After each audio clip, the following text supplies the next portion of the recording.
Bonjour à tous. Mais qu'est-ce que je porte comme jolis bijoux? Oh, mais ce sont des bijoux en bois fait main pyrogravés. Eh oui, c'est le tuto du jour. Aujourd'hui, on va s'intéresser à la pyrogravure. Alors aujourd'hui, on va s'intéresser au pyrograveur. Le pyrograveur, c'est cet outil que l'on branche, qui chauffe et avec lequel on va pouvoir venir graver des matériaux comme le bois.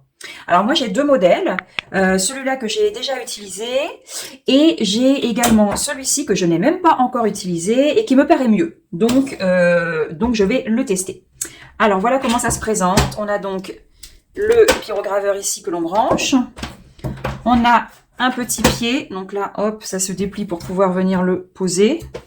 Et on a nos petits embouts, alors hop, différents embouts qui sont là. Alors, pour mettre les embouts, c'est très facile. On prend donc un embout qui est à vis et on vient le visser sur notre pyrograveur et c'est tout. Ensuite, on le branche, ça chauffe. Alors, on fait très attention car ça chauffe vraiment fort et on peut vraiment se brûler. À manipuler avec beaucoup de précaution. Donc, on prend le pyrograveur. On prend par exemple, je me retourne et je chope un morceau de bois. Hop. Et donc, une fois que c'est chaud, on va pouvoir graver avec les différentes mines proposées. Donc là, c'est une mine fine. On a une mine plate, une mine ronde, entre les deux, une mine à bout moins pointu. Et là, on a aussi trois petits emporte-pièces que j'avais pas sur l'autre, donc je trouve ça assez mignon.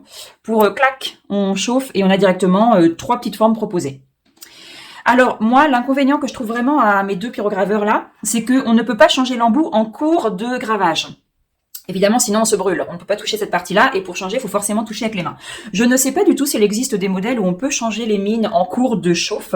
Pas sûr du tout. Mais bon, ça c'est dommage parce que du coup, si on veut varier un peu les épaisseurs de traits et les styles, on est obligé de débrancher, attendre que ça refroidisse, changer sa mine et puis revenir sur son gravage. Bon, c'est pas très grave, mais voilà, je voulais quand même en parler.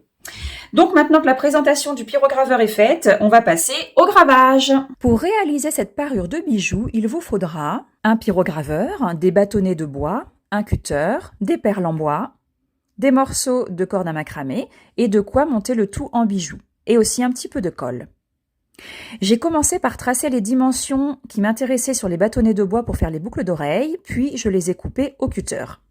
J'ai mis deux bâtonnets d'épaisseur différente pour les boucles d'oreilles. Je trouvais ça sympa d'avoir une petite superposition d'une épaisseur différente.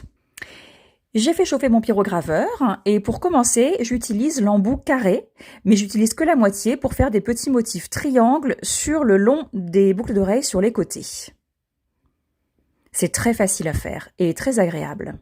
Voilà, ensuite j'ai mesuré et découpé la partie de pendentif que je souhaitais et enfin la partie bague que j'ai découpée en rond. Avec un papier de verre à grains fins, on ponce tous les contours de ce que l'on vient de couper au cutter. Ensuite, j'ai repris mon motif triangle sur la partie pendentif et la partie bague. Une fois le pyrograveur refroidi, j'ai changé la mine pour prendre une mine qui permet de faire des traits, pour peaufiner un petit peu mon motif. Ah oui, et j'ai oublié, avec la mine très fine, j'ai percé pour pouvoir passer les anneaux.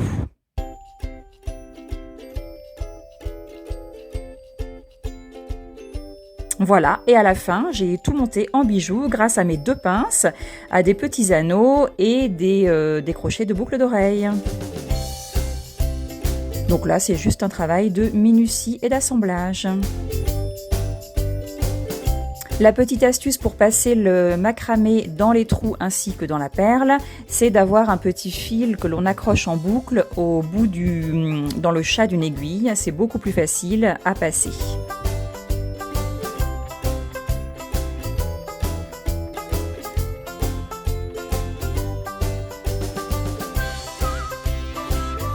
Et voilà, c'est déjà fini, j'ai ma belle parure de bijoux en bois. Pensez à vous abonner et à activer la petite cloche pour recevoir des notifications pour d'autres tutos. Retrouvez-moi aussi sur Instagram, Pinterest et Facebook.